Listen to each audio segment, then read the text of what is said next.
നമസ്കാരം സുഹൃത്തുക്കളെ. അടുത്തുള്ള അയൽക്കാരനാണ് അകലെയുള്ള ബന്ധുവിനേക്കാൾ നല്ലതെന്ന് പഴമക്കാർ പറയാറുണ്ട്. നല്ല അയൽവാസികൾ ഒരു അനുഗ്രഹം തന്നെയാണ്. എന്നാൽ നമ്മുടെ ചുറ്റുമുള്ള എല്ലാവരും നമ്മുടെ നന്മ ആഗ്രഹിക്കുന്നവരാണോ? ചിലപ്പോഴെങ്കിലും നിങ്ങളുടെ അയൽവാസിയുടെ പെരുമാറ്റം നിങ്ങൾക്ക് സംശയമുണ്ടാക്കിയിട്ടുണ്ടോ?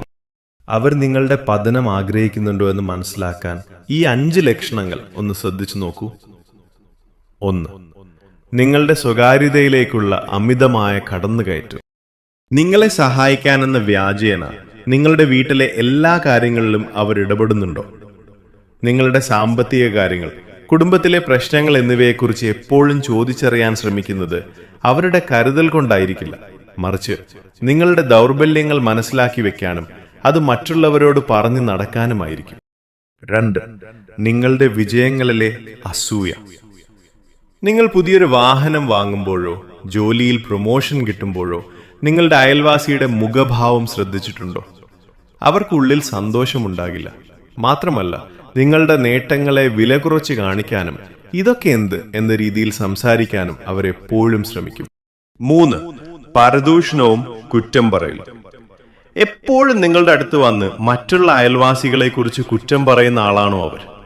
എങ്കിൽ ഓർക്കുക, നിങ്ങളില്ലാത്തപ്പോൾ മറ്റുള്ളവരുടെ അടുത്ത് പോയി നിങ്ങളുടെ കുറ്റവും ഇവർ പറയുന്നുണ്ടാവും. മറ്റുള്ളവരുടെ തകർച്ചയിൽ സന്തോഷം കണ്ടെത്തുന്നവരാണിവർ.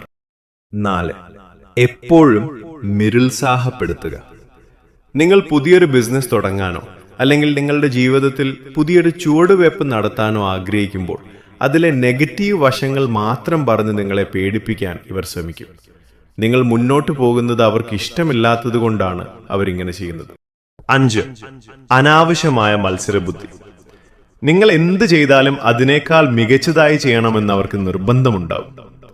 നിങ്ങൾ വീട്ടിന് പെയിന്റ് അടിച്ചാൽ ഉടനെ അവർ അതിലും വലിയ രീതിയിൽ പണികൾ തുടങ്ങും. ഇത് ആരോഗ്യപരമായൊരു മത്സരമല്ല, മറിച്ച് നിങ്ങളെക്കാൾ മുകളിലാണ് തങ്ങളെന്ന് കാണിക്കാനുള്ള ഒരു അഹങ്കാരമാണ്. ഈ ലക്ഷണങ്ങളെല്ലാം ഒരാളിൽ കണ്ടാൽ അവരോട് വഴക്കിടാൻ പോകരുത്. പകരം ചിരിച്ചുകൊണ്ട് തന്നെ അവരിൽ നിന്ന് ആരോഗ്യപരമായ ഒരു അകലം പാലിക്കുക. നിങ്ങളുടെ വ്യക്തിപരമായ കാര്യങ്ങൾ അവരുമായി പങ്കുവെക്കാതിരിക്കുക. നിങ്ങളുടെ ഊർജം നിങ്ങളുടെ ലക്ഷ്യങ്ങളിലേക്കും പോസിറ്റീവായ കാര്യങ്ങളിലേക്കും മാത്രം ഫോക്കസ് ചെയ്യുക. ഈ വീഡിയോ നിങ്ങൾക്ക് ഉപകാരപ്രദമായി എന്ന് കരുതുന്നു. നിങ്ങളുടെ അഭിപ്രായങ്ങൾ താഴെ കമന്റ് ചെയ്യുക. ചാനൽ സബ്സ്ക്രൈബ് ചെയ്യാൻ മറക്കരുത്. നന്ദി.